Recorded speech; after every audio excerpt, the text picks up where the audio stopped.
हातात बॉटल का घेतली? ही दारूची बाटली आहे. भुमऱ्यांचा व्यवसाय दारू आहे. आम्ही दाखवतोय दारूचा व्यवसाय तुम्हाला चालतो का?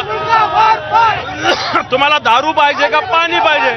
हा आमचा संभाजीनगरकर जनतेला सवाल आहे. त्यांनी सांगितलं माझा व्यवसाय दारू विक्रीचा आहे. ही दारू चालती का विचारायचंय. पैठणची दारू संभाजीनगरात आणायची का?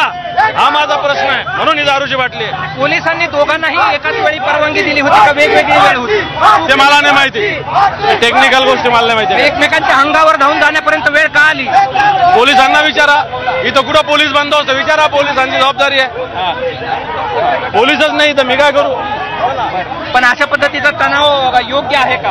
नाही, तणाव योग्य नाही. आम्ही थांबवतो कार्यकर्त्याला, पण आमच्यावर कधी बोट उचललं तर ते बोट तोडून टाकू एवढं नक्की 100%. अनेकदा सांगितलं की दारूचं माझं अधिकृत लायसन आहे आणि टॅक्स भरून मी व्यवसाय. आम्ही सांगतो ना तुमचं अधिकृत लायसन दारूचं आहे, तर हा लोकांना सांगतो दारूचा व्यवसाय भुमऱ्यांचा.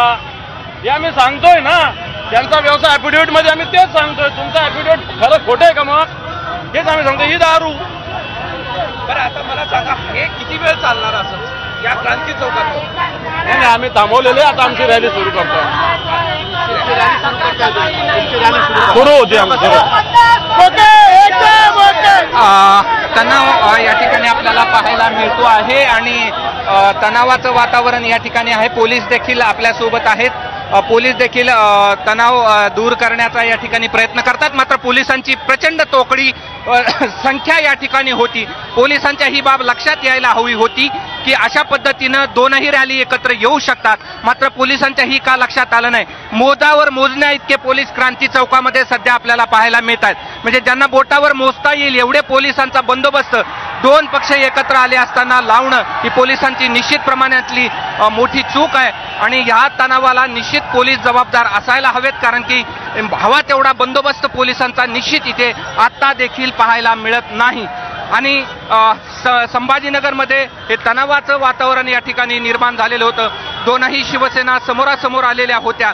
दोघांची वेळ वेगळी जरी असली तरी देखील चित्र असं निर्माण झालं की ह्या समोरासमोर आल्या आणि त्यामुळे तणावाचं या ठिकाणी वातावरण निवळलंय. मात्र आता थोडासा तणाव निवळलेला आहे.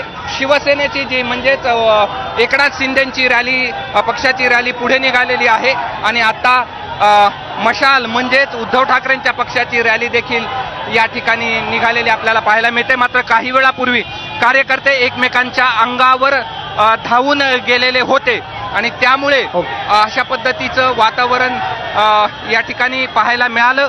एकमेकांच्या अंगावर एकमेकांच्या अंगावरती धावून गेलेले आहेत आणि त्यामुळे एक काही